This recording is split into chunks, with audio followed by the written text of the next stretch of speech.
কিনারে তাকবীর গজল তো শোনাবো দাঁড়ান ভারতবাসী ভারতবাসী ভারতবাসী গো ভারতবাসী ভারতবাসী ভারতবাসী গো একদিকে তেই মন্দির আছে থাকবে যে মসজিদ মন্দিরেতে ঘন্টা বাজে শুনবো যে তাকবীর একদিকে তেই মন্দির আছে থাকবে যে মসজিদ মন্দিরেতে ঘন্টা বাজে শুনবো যে তাকবীর মোখানে মারুদ গড়তে আজি শপথ নেব শপথ নেব শপথ নেব ভারতবাসী ভারতবাসী ভারতবাসী গো ভারতবাসী ভারতবাসী ভারতবাসী গো নারে তাকবীর গজল শোনাবো এনআরসি থেকে শুরু করে অনেক শোনাবো তুমি ফ্রি গজল বলি না এটা আমার দোষ আমি সব টাকার গজল বলি আর আমার আরেকটি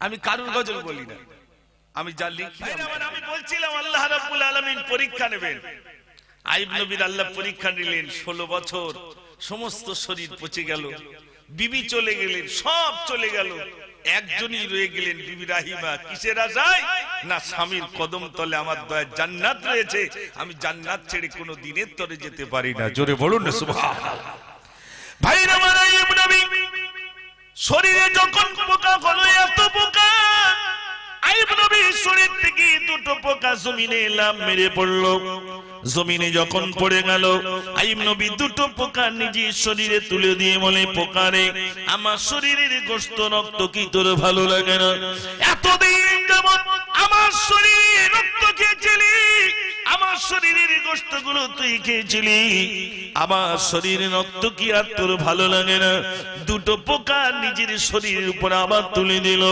এত কামনাতে শুরু করে এত কামনাতে শুরু করে আইয়ুব নবী আল্লাহর কাছে বলে এনো গো আল্লাহ আমার শরীরে তুমি এতদিন পচিয়ে রেখেছো মাবুদ গো এত কষ্ট আমি পাই নাই আল্লাহ আমি আর সহ্য করতে পারি না আল্লাহ সহ্য করতে পারি না আমার আল্লাহ বলে আইয়ুব রে তাকিয়েছিলাম আমার আইয়ুবের দিকে কখন আমার আইয়ুব আমার কাছে একটুখানি চাইবে ও গো আইয়ুব তুমি যখন আমার কাছে চেয়েছো 16 বছর পরে যখন তুমি আমার কাছে চেয়েছো ও গো আইয়ুব দেখো তোমার পাশে একটি গর্ত এই গর্তের পানিতে তুমি গোসল করে নাও হযরত আইয়ুব নবী যেই না গোসল করে নিলেন আল্লাহ রাব্বুল আলামিন হযরত আইয়ুব নবীকে পুনরায় যে শরীর দিয়েছিলেন আল্লাহ তার থেকে আরো সুন্দর শরীর আইয়ুব নবীকে আমার আল্লাহ ফিরিয়ে দিলেন আর একটু মহব্বত করে বলুন আল্লাহ তুহি এই নূর জনাবি ইল্লাল্লাহ এই তুঝ पर आई बारिहू फी खानतिरा महमूद सारा जहां पी पी के शराबी इल्लल्लाह जब बज़्म अहद में रोज़ी अजल तागर मेरू बाबी इल्लल्लाह अल्लाहुम्मा सल्ली अला সকলে বলে وعلى آل سيدنا সাল্লাল্লাহু আলাইহি সাল্লাম সম্মানিত আজকে সবার স্বনামধন্য সভাপতি সাহেব বিশেষ করে আমার পূর্ববর্তী বক্তা আপনাদের সকলের প্রিয় মানুষ জানার বক্তব্য এতক্ষণ ধরে আপনারা শুনছিলেন আমার বন্ধুবর এবং সামনে উপবিষ্ট জ্ঞান পিপাসু দিনদার ইমানদার আল্লাহওয়ালা বাবাজির ভাইরা আল্লাহ সুবহানাহু ওয়া তাআলার প্রতি প্রশংসা যে আল্লাহ রাব্বুল আলামিন আমাদেরকে দুনিয়ার সমস্ত কর্ম থেকে দূরে রেখে তানার পুত পবিত্র ধর্মসভায় বসার মতো শোনার মতো বলার মতো যে আল্লাহ সুযোগ করে দিয়েছেন সেই মহান স্রষ্টার প্রতি শুকর আদায় করি সবাই সমস্বরে ভক্তি ভরে প্রাণ ভরে উচ্চ আওয়াজে বলি আলহামদুলিল্লাহ আওয়াজ হলো না একটু প্রাণ ভরে বলুন আলহামদুলিল্লাহ কেউ যদি জিজ্ঞেস করে ভাই কেমন আছেন কি বলবেন ভালো আছে সবাই বলবেন আলহামদুলিল্লাহ, যে কেউ জিজ্ঞেস করবে বলবেন আলহামদুলিল্লাহ ভালো আছি। শিখিয়েছেন কে? আমার আল্লাহ। মসজিদে যখন নামাজ পড়তে যাবেন, ইমাম সাহেব দেখবেন প্রথম রাকাতে, বা আমরা প্রত্যেকেই প্রথম রাকাতে একটি সূরা আছে, সূরার নাম কি? সূরাতুল ফাতিহা, যা শুরুয়াতেই বলা হয় আলহামদুলিল্লাহি রাব্বিল আলামিন আর রহমানির রহিম মালিকি ইয়াউমিদ্দিন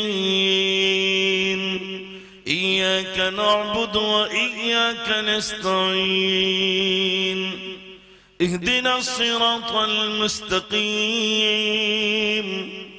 صراط الذين أنعمت عليهم غير المغضوب عليهم ولا الضالين।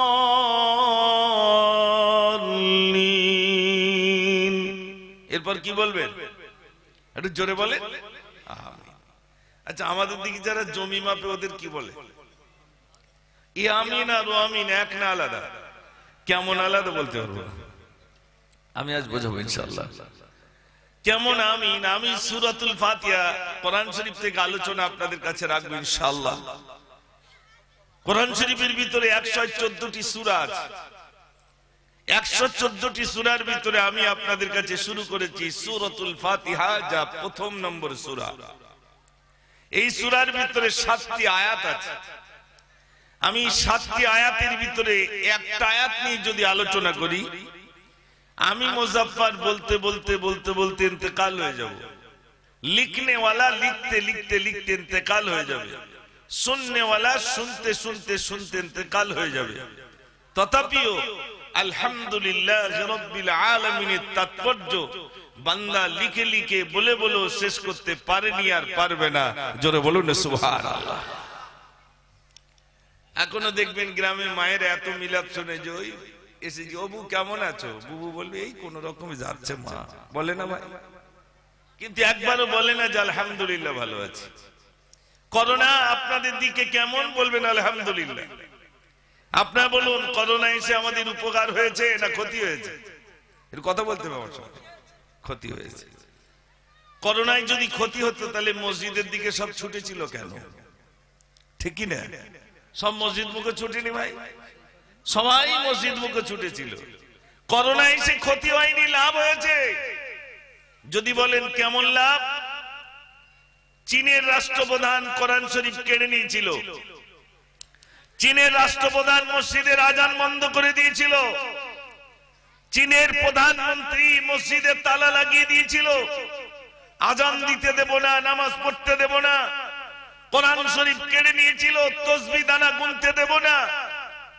যখন করোনা নামক মহামারী এলো, তখন চীনের রাষ্ট্রপ্রধান মুসলমানদের ঘরে ঘরে গিয়ে বলছে, শোনো, যাও তোমাদের মসজিদ গুলো খুলে দিলাম, তোমরা ইবাদত করতে শুরু করো। জোরে বলুন সুবহানাল্লাহ। লাভ হয়েছে না লস হয়েছে? আপনারা বলবেন ওটা তো চীনে হয়েছে, তা আমাদের কি হয়েছে? আমাদের কি হয়েছে জানেন না? যে সময় এনআরসি হবে হবে ভাব, এনআরসি হবেই, কাগজপত্র সব রেডি, অনেকের হয়েছে অনেকের হয়নি। মানুষ নিজেদের ভিতরে মানে পেরেশানি হয়ে রয়েছে, না জানি আমার অস্তিত্ব থাকে কিনা। আল্লাহ করোনা নামক মহামারী দিলেন। যিনি বলছিলেন এনআরসি করব, তিনি 10টা মাস্ক পরে ঘরের কোণে। ঠিক বলছি না ভুল বলছি? যিনি বলছিলেন এনআরসি হবে, তিনি 10টা মাস্ক পরে ঘরের কোণে। এবার বলছে আমার দুনিয়া থেকে চলে যেতে হয়। আমার ভাই তবু 2বার হসপিটালে গিয়েছে। এখানে যারা আছেন মনে রাখবেন, আমার গায়ে প্রচুর হিন্দু ভাই, আলহামদুলিল্লাহ তাদের সঙ্গে আমার সুসম্পর্ক। তা আমাকে জিজ্ঞেস করছে, দাদা এসব কি হচ্ছে বলুন তো? আমি বললাম এনআরসি হচ্ছে। যিনি আসমানের মালিক, যিনি জমিনের মালিক, কুল কায়নাতের মালিক, তিনি নির্বাচিত করবেন কে থাকবে আর কে যাবে। ঠিক কিনা? কে থাকবে আর কে যাবে তিনি নির্বাচিত করবেন। কে বাংলাদেশে থাকবে, কে আফগানিস্তানে থাকবে, কে পাকিস্তানে থাকবে। ঘুষপেটিয়ে আমরা থাকবো কি যাব? তিনি নির্বাচিত করবেন। তিনি হলেন আসমানের মালিক, তিনি হলেন ইন্নাল্লাহা আলা কুল্লি শাইইন কাদির।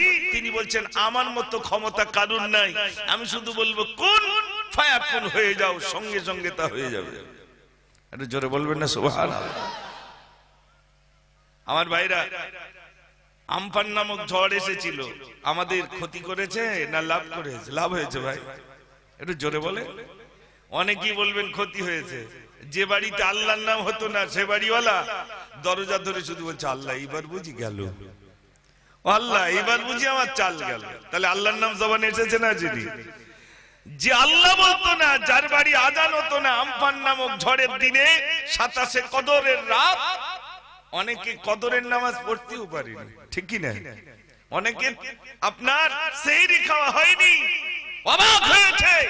আর সকালবেলা উঠে বলছি এরকম ঝড় জীবনে দেখি। আরে জীবনে দেখবে কি? আল্লাহ বলছি এসব সামান্য, এর থেকে বড় বড় আছে, এর থেকে বড় বড়। যিনি আমফান নামক ঝড় দিতে পারেন, এটার নাম দিয়েছি আমরা আমফান, যাতে মনে থাকে। তার আগে এসেছিল বুলবুল ঝড়, তার আগে এসেছিল আইলা ঝড়। আইলা ঝড় এসে আপনাদের দিকে আইলা হয়েছিল ভাই? হয়েছিল। আইলা এসে লাভ হয়েছে না লস হয়েছে? অনেকে বললেন কি সর্বনাশ, আইলা এসে লাভ হয়নি, 15 কিলো করে চাল পাচ্ছে, ঠ্যাংনা চাচ্ছে আর খাচ্ছে, টেনশন নেই। ওইরকম যদি আর একটা আইলা হতো তাহলে মাস গেলে 30 কেজি পেতাম, টেনশন থাকবে না। যা কিছু আসে বান্দার ভালাইয়ের জন্য। করোনা এসেছে বান্দার ভালাইয়ের জন্য। কত মানুষ তাস খেলতো, তাস খেলা ছেড়ে দিয়েছে। কত মানুষ জুয়া খেলতো, জুয়া খেলা ছেড়ে দিয়েছে।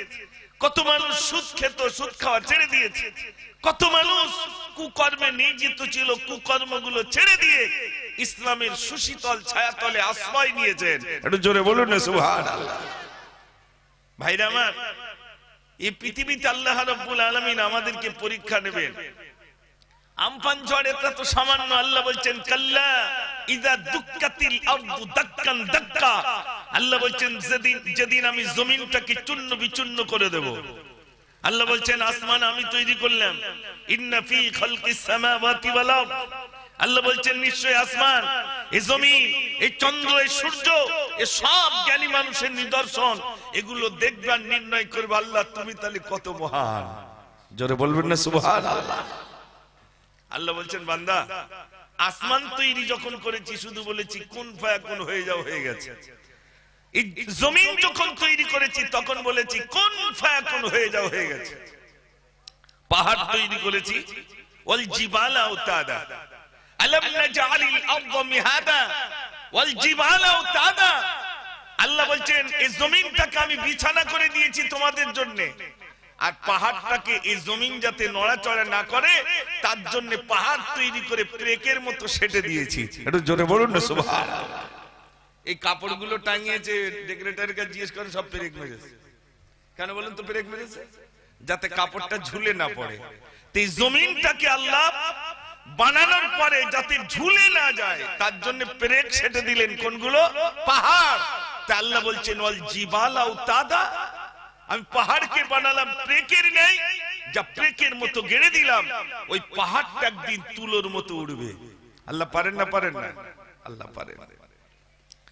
এত কিছুর পরে বলছেন আল্লাহ আসমান তৈরি করেছি কুন ফায়াকুন, জমিন তৈরি করেছি কুন ফায়াকুন হয়ে যাও, হয়ে গেছে। কিন্তু যখন মানুষ তৈরি করেছি কুন ফায়াকুন দিয়ে তৈরি করি নাই। আল্লাহ বলছেন আমার কুদরতি হাতে আমি আমার বান্দাদেরকে তৈরি করেছি। জোরে বলুন না সুবহানাল্লাহ। আমার ভাইরা, আপনাদের কষ্ট হচ্ছে নাকি? আমি অচেনা তো, ওই আর একবার এসেছিলাম, তারপরে লকডাউন চলে গেল, আবার আপনাদের এখানে এসেছি। আমার বাড়ি বেশি দূর নয়, একেবারেই নিকটে। তবে সেলাইন 1 বোতল একসঙ্গে দেওয়া যায় না, একটু আস্তে আস্তে নিতে হয়, ঠিক কি না ভাই? কেউ যদি মনে করে সেলাইন, ডাক্তারখানায় গিয়ে দেখবেন অনেকেই গিয়ে ডাক্তার তাড়াতাড়ি দেখেন, তাড়াতাড়ি দেখেন। তাড়াতাড়ি দেখে কি করবে? রোগটা তো অনেক দিনের, হঠাৎ করে একদিনে সেরে যাবে ভাই? একটু কথা বলে না।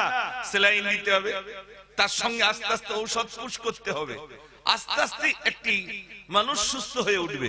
মনে রাখবেন, পানা পুকুরে ঢিল মারলে ক্ষণিকের জন্য পানা কি হয়? ফাঁকা হয়। ঢিল মারা বন্ধ হলে কি হয়? পানা আবার যা ঠিক জায়গায় চলে আসে। আমাদের অবস্থা ঠিক পানার মতো। আমি যতক্ষণ ঢিল মেরেছি আর আমার পূর্ববর্তী বক্তা ভাইও যতক্ষণ ঢিল মেরেছে, এখন পানা সব সরে আছে, পানা সব সরে। আমার ঢিল মারা বন্ধ হলে শুধু তাবারুক আসলি হয়, এখান থেকে বাইরে গেলে আবার তাড়াতাড়ি ঠান্ডা লেগে তাড়াতাড়ি এক টান টানি, বলবে না বলবে না, তখন বুঝতে হবে পানা আবার এক জায়গায় এসে গেছে। এতক্ষণ পানা সব সরেছিল, এবার পানা সব এক জায়গায় এসে গেছে, মানে যা ছিলাম তাই, পরিবর্তন নেই। রাস্তার পরিবর্তন হয়েছে, আগে ছিল ইটের, এখন হয়েছে কি ভাই জোরে বলে ঢালাই। ঘরের পরিবর্তন হয়েছে, সবের পরিবর্তন হয়েছে, কিন্তু আমার পরিবর্তন হয়নি। আমি সেই বিষয়ে ইনশাআল্লাহ আলোচনা রাখবো। আমি লিক সারাই করালো, একটা টিউবে যদি 14 জায়গায় লিক থাকে, মিস্ত্রির কাছে যদি বলেন হাওয়া দেন, হাওয়া থাকবে না বেরিয়ে যাবে? বেরিয়ে যাবে। আগে কি করতে হলো তো, সলিউশন দিয়ে কায়দা করে তালি মারতে হবে, তারপরে হাওয়া দিলে হাওয়া থাকবে। যদিও আমি খুব কষ্টের ভিতর দিয়ে আজ এখানে আসতে পেরেছি। আমি কর্তৃপক্ষকে বলছিলাম আমাকে এবছরটা বাদ দাও, যদি বাদ দিতেন তাহলে আজকের রাতটা থাকতে হতো আমাকে ত্রিপুরায়। সেখানে গত রাত্রে ছিলাম, সেখান থেকে এয়ারপোর্টে নেমেছি আমি, তখন আপনার 4টে বেজে গেছে। এই 4টে থেকে বাড়ি পর্যন্ত গেছি চৈতলে, কোন রকমে একটু গোসল করেছি, খাওয়া দাওয়াও তাও পুরোপুরি হয়নি, একটু বিশ্রাম, তারপরে এখানে এলাম। আল্লাহ রাব্বুল আলামিন যদি কিছু বলিয়ে নেন তবে বলতে পারবো অনেকখানি কষ্টের পরে আল্লাহ রাব্বুল আলামিন এখানে এনেছেন, তাহলে শুকরিয়া আদায় করব কার ভাই? একটু জোরে বলে আল্লাহ। আল্লাহ বলছেন শোনেন, কুল্লাউ কানাল বাহরু মিদাদাল লিকালিমাতি রাব্বি লানাফিদাল বাহরু ক্বাবলা আন তানফাদ কালিমাতু রাব্বি ওয়ালাউ জিনা বিমিসলিহি মাদাদা। আল্লাহ রাব্বুল আলামিন বলেন, পৃথিবীর সমস্ত পানিগুলো নিয়ে যদি তোমরা কালি বানাও, পৃথিবীর সমস্ত গাছগুলো কেটে কেটে যদি কলম বানাও, এরপরে যদি আমার প্রশংসা লিখতে থাকো, লিখতে লিখতে লিখতে তোমাদের কালিগুলো শেষ হয়ে যাবে, তথাপিও আমার প্রশংসা লিখে লিখে শেষ করা যাবে না। জোরে বলুন সুবহানাল্লাহ। মহান রব আল্লাহ রাব্বুল আলামিন আবার বলেন, 7 সমুদ্রের পানিগুলো যদি তোমরা ডবল বানাও, ডবল বানিয়ে যদি কালি বানাও, কালি বানানোর পরে যদি আমার প্রশংসা লিখতে থাকো, লিখতে লিখতে 14টা সমুদ্রের পানিগুলো শেষ হয়ে যাবে, ওই কালিগুলো শেষ হয়ে যাবে, তথাপি আমার প্রশংসা লিখে লিখে শেষ করা যাবে না। জোরে বলুন সুবহানাল্লাহ।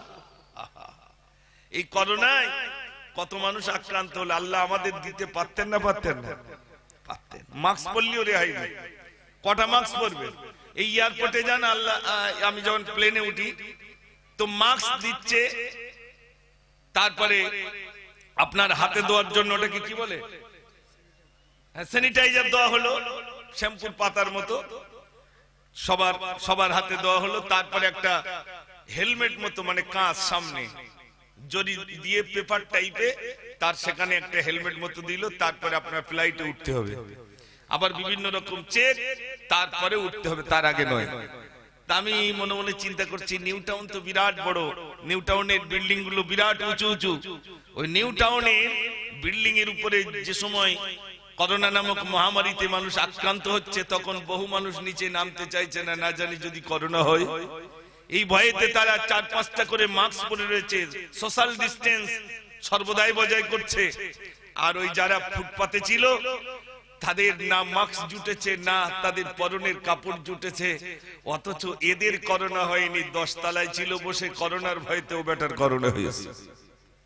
আল্লাহ বলছে ওটা আমি দিই, ওটা আমি পারি, আমি তো মাস্ক, দুনিয়ার মাস্ক, তার আগেই তো আমি মাস্ক বানিয়ে দিয়েছি, নাকের ভিতরে অগণিত লোম দিয়ে আমি আল্লাহ মাস্ক বানিয়ে দিয়েছি। জোরে বলুন না সুবহানাল্লাহ। তাহলে শুকরিয়া আদায় করবেন কার? আল্লাহ। কি সুন্দর করে তৈরি করেছে, এখন আয়নায় মুখটা দেখাবে। আমাদের দিকে তো অনেক ছেলেরা চুল ভিন্ন ডিজাইন করে আরো সুন্দর হওয়ার জন্য, করে না ভাই? আল্লাহ নাকের জায়গায় নাক দিয়েছেন, চোখের জায়গায় চোখ দিয়েছেন, ভূমিটা দিয়েছেন। অনেক মহিলা দেখবেন এই ভূমিগুলো তুলে সরু সরু করে ফেলে, কোন বাড়ি ঘরের যদি সানসেট না থাকে তাহলে অবস্থা কি হবে বলুন তো? ঝড় আসলে কি হবে? সব পানি ঘরে ঢুকবে। আমাদের অনেক মহিলারা সব সানসেট আউট করে ফেলে, নিজেকে মনে করে আমি আরো সুন্দর হব। মনে রাখবেন, ভিন্ন ভিন্ন কেমিক্যাল ইউজ করছেন। করোনা থেকে বাঁচার জন্য শুধু প্রচুর পরিমাণে হাত ধুতে হচ্ছে সাবান দিয়ে। আর আল্লাহর নবী সাল্লাল্লাহু আলাইহি সাল্লাম কি সুন্দর বলেছেন, ও ভাই আমরা যখন 5 ওয়াক্ত নামাজ পড়তে যাই কবার হাত ধুই? একবার যদি ওযু করি হাত ধুতে হয় কবার? এই কবজিটা ধুতে হয় 3 বার, কুলি করতে হয় 3 বার, নাকে পানি দিতে হয় 3 বার, মুখমণ্ডল ধুতে হয় 3 বার, প্রত্যেকটা অঙ্গ ধুতে হয় কবার? 3 বার। তাহলে 5 বার ওযু করলে কতবার হয়? 15 বার। 15 বার কবজি ধুলো, 15 বার হাত ধুলো, 15 বার মুখ ধুলো, 15 বার মুখমণ্ডল ধুয়ে নিল, 15 বার মাথা মাসা করলো, 15 বার পা ধুলো। আপনার বলুন ওই মানুষটার কি করোনা আসতে পারে? একটু জোরে বলুন। না, কখনোই আসতে পারে না। করোনা নামক মহামারী থেকে বাঁচার জন্য আমি শুধু অবাক হয়ে যাই, গোমূত্র পান করেছে, ইস, গোবর পর্যন্ত নিয়ে স্নান করেছে যাতে করে একটু করোনা থেকে বাঁচা যায়। আমি চিন্তা করলাম জাহিলি যুগ, যে যুগে পুরুষে পুরুষে মেলামেশা করত, যে যুগে নারীদের জীবিত পুঁতে দেওয়া হতো, যে যুগটাকে বলা হয় অন্ধকার যুগ, যে যুগে মানুষ ভিন্ন ভিন্ন গাছকে পূজা করত, আগুনকে পূজা করত, সেই যুগে মানুষ গোমূত্র পান করেনি, সেই যুগে মানুষ গোবর নিয়ে স্নান করেনি। বর্তমান পরিস্থিতিটা দেখুন, করোনা থেকে বাঁচার জন্য কেউ কেউ আবার জিকির করেছে করোনা করোনা করোনা করোনা। আর সরকার বললে একটু থালা বাজিয়ে দেবে, তা থালা ভেঙে ফেলেছে। করোনা থেকে বাঁচবে, রেহাই আছে? নেই।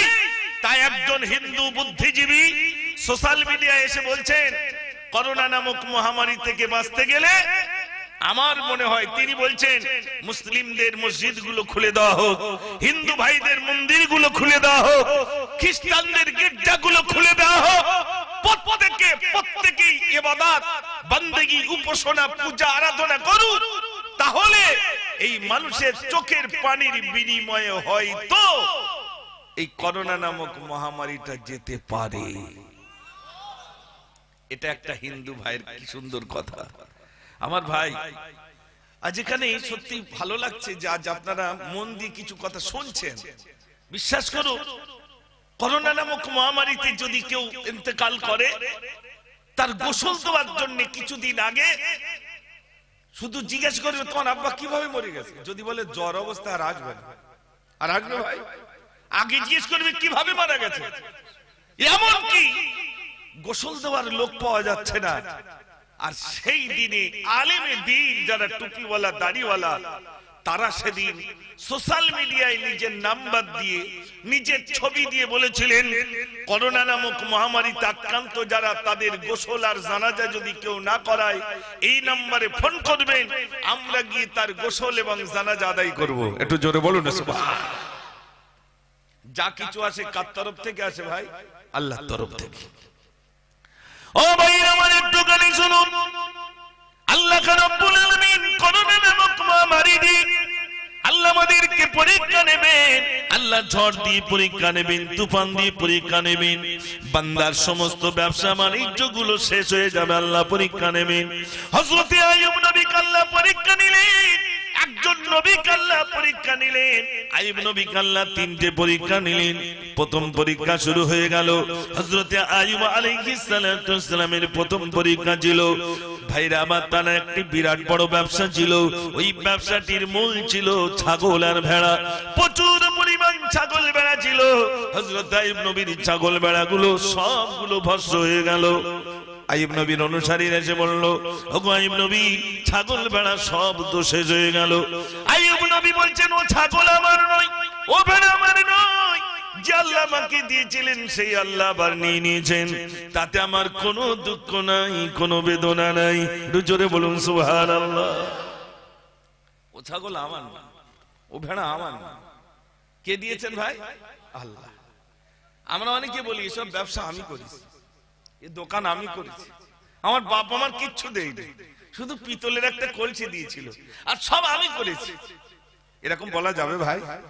কে দিয়েছেন? সব আল্লাহ, সব আল্লাহ দিয়েছেন। তাই তো আল্লাহ দেওয়া রুজি অর্থগুলো নিয়ে এই করোনা নামক মহামারীতে যখন লকডাউন, তখন চার দোকানে গিয়ে বলছে আমার বাড়ি 3 মাসের মাল মজুদ আছে, টেনশন নেই। এরা অনেকে বলেনি ভাই, বলেছে 3 মাসের মাল মজুদ। আর তোমার পাশের বাড়ি গরিব, তার বাড়িতে কিচ্ছু নাই, দেখবে কে? আল্লাহ তো দেখবে। আর আমি, আমার উপরে হক ছিল না ওই গরিবটাকে দেখার, ওই দুস্থ ওই অসহায়কে দেখার হক ছিল না? নিজের বাড়িতে যদি গোশত রান্না হয়, আল্লাহর নবী বলেছেন ওই খুশবু যদি পাশের বাড়িতে যায়, তো ওই পাশের বাড়িতে তুমি না দিয়ে খেও না, বরং ওটা তোমার হক। একটু জোরে বলুন না সুবহানাল্লাহ। ও ভাই, গরিবদের দেখলাম না 3 কেজি চাল দিয়ে 10 জনা সোশ্যাল মিডিয়ায় ফটো তুলে, দেখ আমরা কি সর্বনাশ করতেছি। ঠিক বলছি না ভুল বলছি? মনে রাখবেন হযরত আইয়ুব আলাইহিস সালাম কে আল্লাহ প্রথম পরীক্ষায় আইয়ুব নবী পাস করলেন, আল্লাহ এবার দ্বিতীয় পরীক্ষা নিচ্ছেন। একটা ঘর তৈরি করেছিলেন, ঘর, এই ঘরটা হঠাৎ জমিনে গেড়ে গেল। ভাইরা আমার অনুসারী এসে বললেন, ও আইয়ুব নবী, ঘর তৈরি করেছিলেন, ঘরটা তো জমিনে গেড়ে গেল। আইয়ুব নবী বলছেন, ও ঘর আমার নয়, ও ঘর আমার নয়, যে আল্লাহ আমাকে দিয়েছিলেন সেই আল্লাহ বানিয়ে নিয়েছেন, তাতে আমার কোনো দুঃখ নাই, কোনো বেদনা নাই। ভাই আমার, আল্লাহ রাব্বুল আলামিন দেখেন আমার আইয়ুব দ্বিতীয় পরীক্ষায় পাস করলো। আইয়ুব নবীকে মা তৃতীয় পরীক্ষা শুরু হয়ে গেল। হযরত আইয়ুব নবী তৃতীয় পরীক্ষা শুরু হলো। ভাইরা আমার, হঠাৎ শরীরে জ্বর এসে গেল। এমন জ্বর এসলো, এই জ্বরের মোটেই যায় না। আইয়ুব নবী হাকিমকে ডেকে বললেন, ওগো হাকিম, দেখো আমার জ্বর তো সুস্থ হয় না, তুমি দেখো। হাকিম বললেন, ওগো আইয়ুব নবী, এই জ্বরটা হলো বড় মারাত্মক জ্বর, মহামারী জ্বর। এই জ্বরের কারণে আপনার শরীরে ঠোলা ধরবে, আর ওই ঠোলাগুলো ফেটে গিয়ে পচন ধরবে। পচন ধরার পরে বড় বড় পোকা আপনার শরীরে হবে। দেখা যাবে আপনার সংস্পর্শে যারা থাকবে সব এই রোগে আক্রান্ত হবে। ও বলে চলে গেছে। আইয়ুব নবী 4টে বিয়ে করেছিলেন, 3টে বিবি চলে গেছে। সর্বনাশ যে। স্বামী অসুস্থ হলে বিবি থাকবে ভাই? একটু কথা বলে, পালাবে, পালাবে। আইয়ুব নবী 3টে বিবি চলে গেছে, আর থাকবো না, শরীর পচে গেছে। সমস্ত শরীর পচে গেল, পোকাগুলো বিলবিল করে বেড়ায়। 1-2 দিন না, 3 দিন না, কতদিন? 16টা বছর। 16 বছর পোকাগুলো বিলবিল করছে আইয়ুব নবীর গায়ে। ও ভাই আমার, আইয়ুব নবী আল্লাহর কাছে বলেন, আল্লাহ, আমার হাতে পোকা দিয়েছো, আমার গায়ে পোকা দিয়েছো, আমার মুখমণ্ডলে পোকা দিয়েছো, ঠোঁটে পোকা দিয়েছো, আমার সমস্ত শরীরে তুমি পোকা দিয়েছো। আল্লাহ, আমার জিভে তুমি পোকা দিও না। যদি জিভে পোকা দাও, আমি তোমাকে আল্লাহ আল্লাহ আল্লাহ বলে ডাকতে পারবো না। একটু জোরে জোরে বলুন সুবহানাল্লাহ। আল্লাহকে ভুলেছে ভাই? না। আল্লাহ, আমার জিভটাকে ভালো রেখো। আল্লাহ, সমস্ত শরীর তুমি পচিয়ে দিয়েছো, পোকা বিলবিল করে বেড়ায়। 3টে বিবি চলে গেছে, একটা বিবি রয়েছে। ও ভাই আমার, যিনি রয়ে গেলেন তার নাম হলো রাহিমা। আইয়ুব নবী রাহিমাকে ডাক দিয়ে বলেন, ও রাহিমা রে, সব আমার ছেড়ে চলে গেল, আমার শরীরের দুর্গন্ধে সবাই চলে গেল। ওগো রাহিমা, তোমার নাকে কি একটু দুর্গন্ধ লাগে না? রাহিমা উত্তর দিলেন, স্বামী গো, আমার নাকি দুর্গন্ধ কেমন করে লাগবে? আমার স্বামীর কদম তলে আমার দয়ার জান্নাত রয়েছে বলে আমি স্বামীর কদম ছেড়ে কোনো দিনের তলে যেতে পারি না। জোরে বলুন। স্বামী বাড়ি এসে আমাদের কি হচ্ছে, বাড়ি এসে খুঁজছে, কই রে, খুঁজে পাওয়া যাচ্ছে, ফোন করে করে ডেকে বাড়ি আনতে হচ্ছে। এরকম আছে না ভাই? ফোন করে করে বাড়ি আনতে হচ্ছে। তো তুমি কত সবসময় তো বলে যেতে হবে? তা আমার বলে যাবে না, তা কি নরেন্দ্র মোদীর বলে যাবে? কি আশ্চর্য! এই মহিলা বর্তমানে এরকম জন্ম নিয়েছে না নেয়নি ভাই? করোনা কি এমনি আসছে? মহিলারা মুখ আলগা করে এমন ভাবে চলতো, এখন ফ্লাইটে যারাই উঠছে তাদের জন্য আলাদা পোশাক। সে পোশাক তো বোরকা পরে গেলে তো অনেকে আবার নাক ছিটকায়, আর এই এমন পরা পড়ছে হাতের নখ পর্যন্ত দেখা যাচ্ছে না। সব ঢাকা, জুতো পর্যন্ত ভিতরে, জুতো তলায় পর্যন্ত দিয়ে কাপড় দিয়ে, যাতে করোনা না আসে। এখন ঢেকছে না, ঢেকছে না ভাই? এখন তার নাক শীত করছে, সব মুখোশ পরে রয়েছে, সব মুখোশ। আগে যেরকম গরুর কি দিতে হতো ভাই, ঠুসি না কি বলে তো, ঠুসি বলে তো, মুখোশ বলে তো, মুখোশ। এখন সব মুখোশ। সে লিপস্টিক আর দিতে পারতেছ না। আর পুলিশও রেডি, মাস্ক বিহীন আসলি হয়। এত মার বলে পরনে লুঙ্গি থাক আর না থাক, তোর মাস্ক যেন থাকে। আর যারা মাস্ক তৈরি করছে তারাও কত চালাক, মাঝখান থেকে একটা চেন সিস্টেম করে দিয়েছে। যারা বিড়ি খায় যদি হঠাৎ খুলে ফেলে, পুলিশ যদি দেখতে পায় তাহলে মার খাবে। ওর থেকে বাবা চেন খুলে ওখান থেকে খা, জানো ওটা মাস্ক খুললি সর্বনাশ, মাস্ক খুলতে দিচ্ছে না। ঠিক বলছি না ভুল বলছি ভাই? করোনা এমনি এসছে ও ভাই, পরীক্ষা, এটা আমাদের পরীক্ষা। ও ভাই আমার, আইয়ুব নবীর স্ত্রী চলে গেলেন, 3টে বিবি, একজন রয়ে গেলেন। সবাই চলে গেল, অনুসারীরা চলে গেল, গায়ের মানুষ অতিষ্ঠ হয়ে যায়। ভাইরা আমার, এইরকম একটি মুহূর্তে সবাই চলে গেল। হযরত আইয়ুব আলাইহিস সালাতু ওয়াস সালামের কি পরীক্ষা এসে গেল। আইয়ুব নবী বিবি রাহিমাকে ডাক দিয়ে বলেন, এই মারে সবাই চলে যায়, তুমি কেন গেলে না? বারে বারে যখন বলে, বিবি রাহিমা কি করেন দেখেন, স্বামীর ঠোঁটে পোকা, হাতে পোকা, গায়ে পোকা, মুখে পোকা, সমস্ত জায়গায় যখন পোকা হলো, ঠোঁটের পোকাগুলো বিবি রাহিমা কি করলেন, নিজের হাত দিয়ে যদি ধরে ওই পোকাটা পেলি আমার স্বামী কষ্ট পাবে। বিবি রাহিমা কি করলেন, নিজের ঠোঁট দিয়ে স্বামীর ঠোঁটের পোকাগুলো তুলে তুলে তিনি ফেলে দিতেন।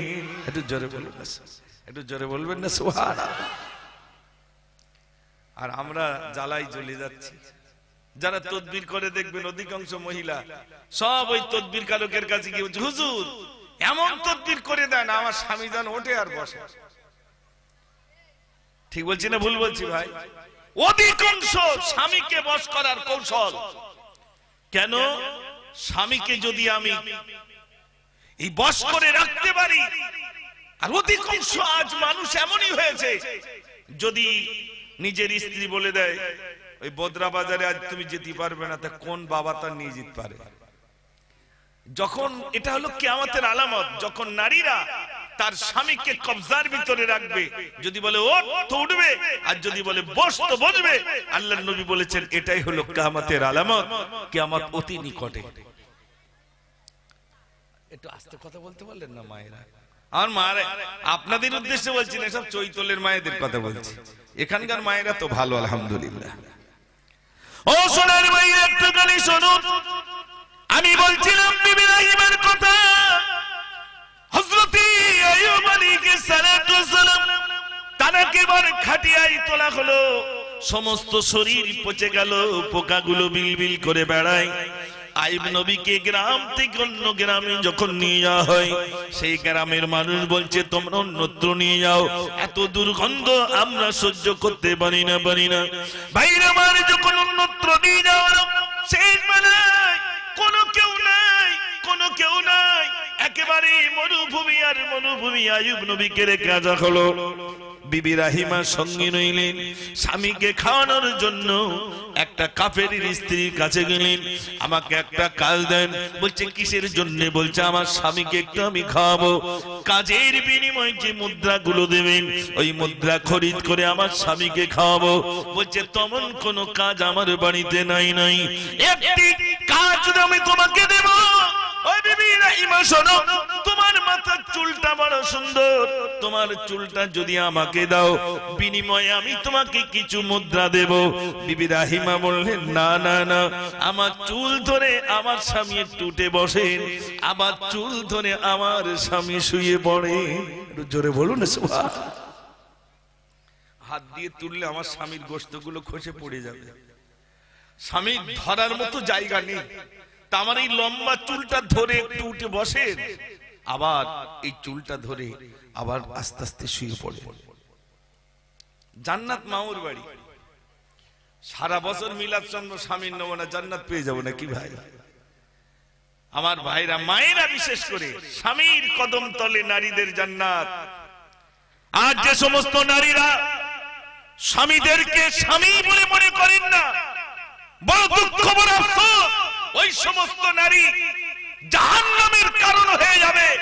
মনে রাখবেন, জাহান্নামের খোরাক হতে হবে যদি স্বামী অসন্তুষ্ট হয়ে যায়, নারাজ হয়ে যায় যদি স্ত্রীর উপরে।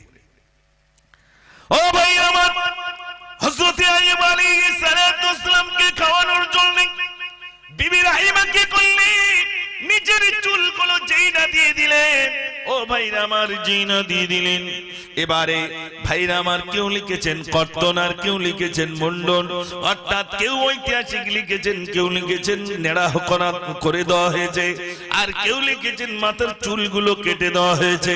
ভাইরা আমার, বিবি রাহিমা এবার যখন কিছু খাদ্য নিয়ে আইয়ুব নবীর সামনে এলেন, আর শয়তান এসে বলছে, ও আইয়ুব নবী, আপনার স্ত্রী চুরি করতে গিয়েছিল বলে দেখবেন মাথার চুল কেটে নিয়েছে। হযরত আইয়ুব নবী ভাইরা আমার, শয়তান যখন বলল, বিবি রাহিমা যেই না আসলেন, দেখলেন মাথার দিকে সর্বনাশ তো চুল কাটা।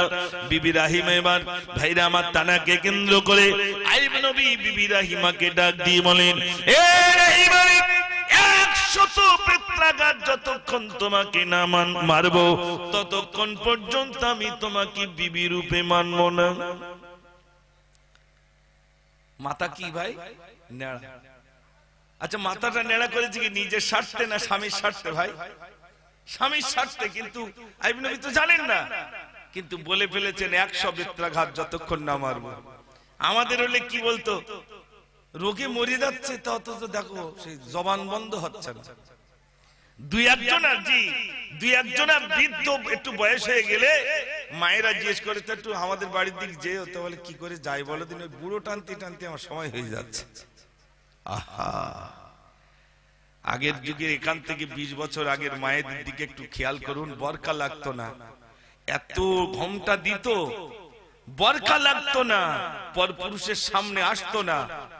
আর এখন বড় বেদনার কথা বলছি, বড় দুঃখের কথা বলছি ভাই, এই জন্ম নিয়ে প্রথমে কানে কিসের কথা বলতে হয় বলুন তো ভাই? যে যখন বাচ্চা জন্ম নেয় তার কানে কিসের কথা বলতে হয়? আল্লাহ নাম বলতে হয়, কি আজান দিতে হয়। বাচ্চা যখন জন্ম নেয় তখন ওই কানে বলতে হয়, আল্লাহু আকবার, আল্লাহু আকবার, আল্লাহু আকবার, আল্লাহু আকবার, আজান দিতে হয়। আর এখন তো সব হসপিটালে হচ্ছে, আর গিয়ে সেলফি তুলছে, আজান দেওয়ার কথা কারোর মনে নেই। তো শয়তান যখন আপনি আজান না দেবেন তো ওই কানে শয়তান দিয়ে দেবে, তার ধ্বনিটা শয়তান দিয়ে দেবে। দেখেননি বাচ্চা একটুখানি জন্ম নিয়েই যেন হাত রাখছে, মোবাইল কই, মোবাইল কই। একটু যখন বড় হচ্ছে মা তখন ওই বাচ্চাটাকে সান্ত্বনা দেওয়ার জন্য মা মোবাইল দেখাচ্ছে, দেখাচ্ছে না ভাই? দেখাচ্ছে। বাচ্চা আরেকটু বড় হলো তখন মা কার্টুন বের করে দিচ্ছে, কার্টুন দেখ আর খা, হাম খা, হাম খা, আর ও শুধু কার্টুন দেখছে। বাচ্চা আরেকটু বড় হলো তখন বাচ্চার হাতে বড় মোবাইল, এবার ফ্রি ফায়ার আর পাবজিতে পড়ে গেল, এ শুধু এরকম এরকম করছে, আর মার মার মার মার আওয়াজ। ঠিক বলছি না ভুল বলছি ভাই?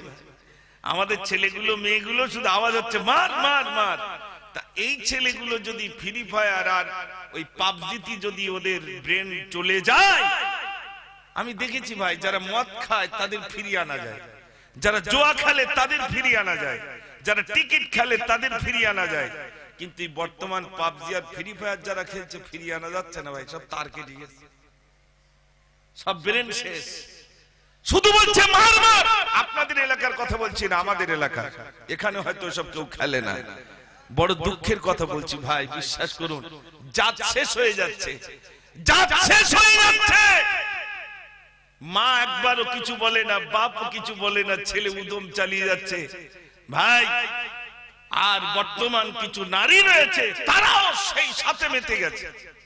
আমাদের গ্রামে মাদ্রাসা, আমার একটা ছোট মাদ্রাসা আছে, এবছরে এই লকডাউনের আগে আর কি 9 ফাল্গুন ছিল, সেটাই 2টি মেয়ে হাফেজ হয়েছে আর 7টা ছেলে তারা হাফেজ হয়েছে, সবাই বলুন আলহামদুলিল্লাহ। আর এবছরে একটা মেয়ে পড়ছে, হাফেজ হচ্ছে, হাফেজা। তো 2 পৃষ্ঠা করে সবক দিচ্ছে, কোরআন শরীফের 2টো পৃষ্ঠা মুখস্থ করে সবক দিচ্ছে। তো একদিন একটু সবকটা কাঁচা হয়েছে বলে কাঁদছে ডুকরে ডুকরে, আর বলছে হুজুর একটু দোয়া করেন আমি যেন আগামী বছর হাফেজ হয়ে যেতে পারি। তা আমি বলছি আমার একটা চ্যানেল আছে, তুমি এই কেরাত আমি যখন পড়ি তুমি ওইটা একটু বাড়িতে দেখবে। তো বলছে হুজুর আমি মোবাইল দেখি না। আমি অবাক হয়ে গেছি, আলহামদুলিল্লাহ মোবাইল দেখি না আর মোবাইলে হাতও দিই না। তাহলে এই মেয়েটার ভিতরে আসলো আমি মোবাইলে হাত দিই না, মোবাইল দেখি না, তাহলে এই মেয়েটা হাফেজ হবে না যে রাত দিন এরকম এরকম করছে ও হাফেজ হবে? কোনটা হবে ভাই? মোবাইলে যে হাত দেয় না ওই তো হাফেজ হবে। ওই তার ভিতরে আমি আমার মাদ্রাসার ছেলেদেরকে বলি, দেখ এই ছোট মেয়ে স্কুলে পড়ে তারপরেও কোরআন শরীফ পড়ছে, মুখস্থ 2 পৃষ্ঠা করে সবক দিচ্ছে। এ যদি 2 পৃষ্ঠা দেয় তোদের দিতে হবে 2 পৃষ্ঠা, এ যদি 3 পৃষ্ঠা দেয় তোদের দিতে হবে 3 পৃষ্ঠা। একটা মেয়ে যদি বাড়ি থেকে এসে 3 পৃষ্ঠা 2 পৃষ্ঠা সবক দিতে পারে, আর তোরা একটা রাত দিন খেয়ে তোদের 2 পৃষ্ঠা হবে না? এটা আমি বললাম আমার ভাই, এইরকম যদি একটি মেয়ে তৈরি হয় তবে তো সে স্বামীর খেদমত করবে, ঠিক কি না? আর ওই ছোটবেলার থেকে রাত দিন বড় মোবাইল সিলেটের মতো বগলে নিয়ে এখানে নিয়ে সারা জায়গায় ফিল্ডিং দিচ্ছে, ওর বিয়ের পরও স্বামী আর নেবে ভাই? স্বামীকে স্বামী বলবে? কোনদিন বলতে পারে না, পারে না, পারে না। তার ভিতরে আদর্শ নেই, নবীয়ানা আখলাক নেই, সে বোঝে না, সে বোঝে ইচ্ছা মতো জীবনযাত্রা, সে বোঝে স্বামী শুধুমাত্র একটি ছাতার নেই, অনেক পুরুষের সঙ্গে সময় দেওয়া যায়। আজ যেমন এখানে যত নওজোয়ান বন্ধুরা রয়েছে, কষ্ট পাচ্ছেন নাকি ভাই? কষ্ট হচ্ছে না তো আপনাদের? আলহামদুলিল্লাহ। আরেকবার ভোল্টেজ দেখি, নারে তাকবীর। গজল তো শোনাবো, দাঁড়ান। ভারতবাসী ভারতবাসী ভারতবাসী গো, ভারতবাসী ভারতবাসী ভারতবাসী গো, একদিকে মন্দির আছে থাকবে যে মসজিদ, মন্দিরতে ঘন্টা বাজে শুনবো যে তাকবীর। একদিকে মন্দির আছে থাকবে যে মসজিদ, মন্দিরতে ঘন্টা বাজে শুনবো যে তাকবীর। মোখানে মারুদ গড়তে আজি শপথ নেব, শপথ নেব, শপথ নেব, ভারতবাসী ভারতবাসী ভারতবাসী গো, ভারতবাসী ভারতবাসী ভারতবাসী গো। নারে তাকবীর। গজল শোনাবো, এনআরসি থেকে শুরু করে অনেক শোনাবো। তুমি ফ্রি গজল বলিনি, এটা আমার দোষ। আমি সব টাকার গজল বলি। আর আমার আরেকটি, আমি কারুর গজল বলি না, আমি যা লিখি আমি তা বলি। ওই বাংলাদেশে কেরা ঘেউ ঘেউ করেছে ওইটালে আমি বলবো, তা বলবো না। কারুর গজল আমার জবান থেকে শুনতে পাবেন না। আমি যেটা বলি সেটা আমার লেখা। কেন যদি বলি কেন, এই জন্য বলি আমার লেখার ভিতরে যদি ভুল থাকে তাহলে আপনারা বললে আমি সংশোধন করে দিতে পারবো, ঠিক কিনা? ভুল হতে পারে কিনা? আমি একটা গজল লিখেছিলাম, চল চল সব মিলে মদিনাতে যাই, সবুজ গম্বুজ নিচে নবীজি ঘুমায়। একটা যুবক ছেলে আমার গাড়ির দরজা ধরলো, আচ্ছা আপনি যে বললেন নবীজি ঘুমায়, নবীজি কি ঘুমাচ্ছেন?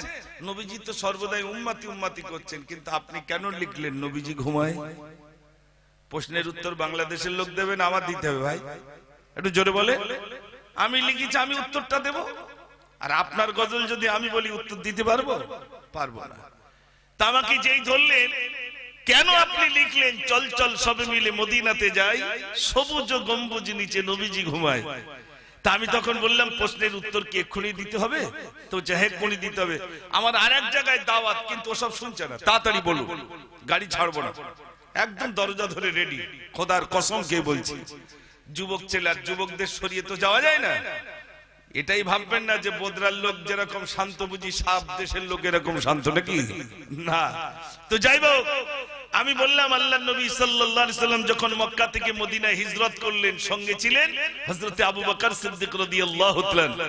একটি গুহার ভিতরে ঢুকলেন। এই পাহাড়টির নাম হলো জবলে সূর, বিরাট উঁচু পাহাড়। এই পাহাড়ের গর্তের ভিতরে, গুহার ভিতরে তিনি লুকিয়ে আশ্রয় নিচ্ছেন। হযরতে আবু বকর সিদ্দিক রাদিয়াল্লাহু তাআলা ওই গর্তের ভিতরে ঢুকলেন, দেখলেন অনেক গর্ত। তার কাপড় দিয়ে সব গর্তগুলো বন্ধ করলেন, একটা গর্ত বন্ধ করতে পারেননি, পা দিয়ে চেপে ধরলেন। আর হযরত আবু বকর বললেন, ইয়া রাসূলুল্লাহ, আপনি আসুন এবার আরাম করুন। নবীজি পায়ের উপরে মাথা দিয়ে আরাম করছেন, আর দুফোঁটা চোখের পানি আল্লাহ রাসূলের চেহারায় পড়েছে। আল্লাহ রাসূল চোখের দিকে ফিরে দেখেন হযরত আবু বকরের চোখে পানি। আবু বকর কাঁদছো কেন? বাড়ির কথা মনে পড়ে গেল নাকি? ইয়া রাসূলুল্লাহ, না। তবে চোখে পানি কেন? ইয়া রাসূলুল্লাহ, একটা সাপ আমাকে দংশন করেছে। তো আল্লাহ রাসূলের এই কথা শুনে, আল্লাহ রাসূল কথা শুনে বলে, আবু বকর পাটা তাড়াতাড়ি দাও। পা সামনে আনলেন, আল্লাহ রাসূল গাল থেকে থুতু মোবারক বার করে লাগিয়ে দিলেন। হযরত আবু বকর সিদ্দিক রাদিয়াল্লাহু তাআলা সঙ্গে সঙ্গে সুস্থ হয়ে গেলেন। একটু জোরে বলুন না সুবহানাল্লাহ। কাল যদি কারো সাপে কামড়ায়, আমি মুজাফফর যদি বলি আমার কাছে নিয়ে আমি একটু থুতু দেই, আপনারা বলুন সারবে না মরবে? একটু জোরে বলুন। তাহলে আমার থুতু আর নবীর থুতু এক না আলাদা? আলাদা। আমার থুতু রাসূলের থুতু আলাদা। আমার থুতু দিলে মরবে, রাসূল থুতু দিয়েছেন জীবিত, অর্থাৎ রোগমুক্ত। হযরত আলী রাদিয়াল্লাহু তাআলা চোখ উঠেছে, সবাই জিজ্ঞাসা করছেন, রাসূল দেখছেন সবাই এসেছে, আলী আসেনি। আল্লাহ রাসূল বললেন, আলী কোথায়? বললেন, আল্লাহ হযরত আলী চোখ উঠেছে। রাসূল গাল থেকে থুতু মোবারক লাগিয়ে দিলেন। হযরত আলী রাদিয়াল্লাহু তাআলা সঙ্গে সঙ্গে সুস্থ হয়ে গেলেন। একটু জোরে বলুন সুবহানাল্লাহ। তাহলে আমার থুতু নবীর থুতু যদি এক না হয়, তাহলে আমার ঘুম আর রাসূলের ঘুম এক না আলাদা? একটু জোরে বলুন। আলাদা। আমি ঘুমালে ওযু ভাঙে, আমার রাসূল ঘুমালে ওযু ভাঙে না। জোরে বলবেন না সুবহানাল্লাহ। আমি রাস্তা দিয়ে হাঁটলে সূর্যের তাপ পড়লে, রৌদ্র পড়লে ছায়া আসে, আর আমার রাসূলের কোনো ছায়া নাই। জোরে বলুন না সুবহানাল্লাহ। আমার লাইফ আমি শুরু করেছিলাম যে গজল দিয়ে, সে গজল ছিল এটাই, পূর্ণিমারি চাঁদ জলে মায়া মিনারি কোলে, পূর্ণিমারি চাঁদ জলে মায়া মিনারি কোলে। জোরে বলুন না সুবহান। আর একটু জোরে বলুন না সুবহান। আমি গজল শোনাবো।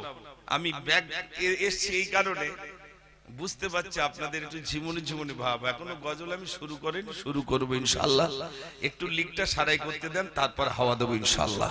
একটু দরুদ শরীফ পড়ুন। আল্লাহুম্মা সাল্লি আলা